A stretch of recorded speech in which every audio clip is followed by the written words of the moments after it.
ایک چھوٹی سے خوبصورت گاؤں میں احمد نام کا ایک لڑکا رہتا تھا۔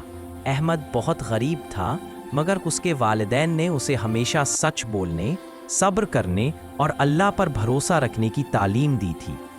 احمد کے والد اکثر کہا کرتے تھے، بیٹا، سچائی میں نجات ہے اور جھوٹ میں نقصان۔ ایک دن احمد کی والدہ نے اسے بازار بھیجا اور کہا، بیٹا، یہ کچھ پیسے ہیں، جا کر آٹا اور تھوڑے سے پھل لے آؤ۔ احمد خوشی خوشی پیسے لے کر بازار کی طرف روانہ ہو گیا۔ راستے میں اسے ایک تھیلی ملی جس میں کافی پیسے تھے۔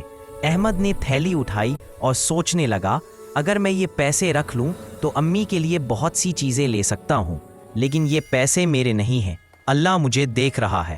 وہ بازار پہنچا تو اس نے ایک بزرگ کو پریشان حالت میں دیکھا جو کہہ رہے تھے، یا اللہ، میری تھیلی کہیں گر گئی ہے، ان پیسوں سے مجھے دوائی لینی تھی۔ یہ سن کر احمد فوراً آگے بڑھا اور ادب سے بولا، چچا جان، کیا یہ تھیلی آپ کی ہے؟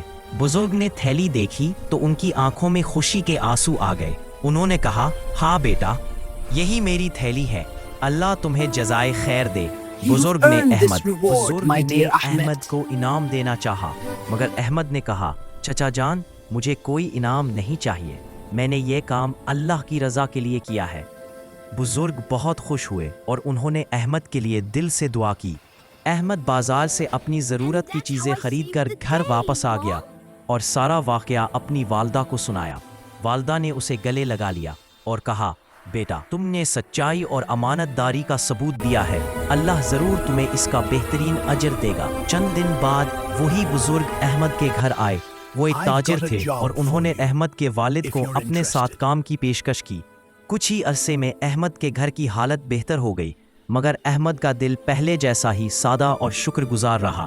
اس کہانی سے ہمیں یہ سبق ملتا ہے کہ سچائی، امانت داری اور اللہ پر بھروسہ کبھی ضائع نہیں جاتا۔ جو شخص اللہ کے لیے صحیح راستہ اختیار کرتا ہے، اللہ اس کے لیے آسانیاں پیدا فرما دیتا ہے۔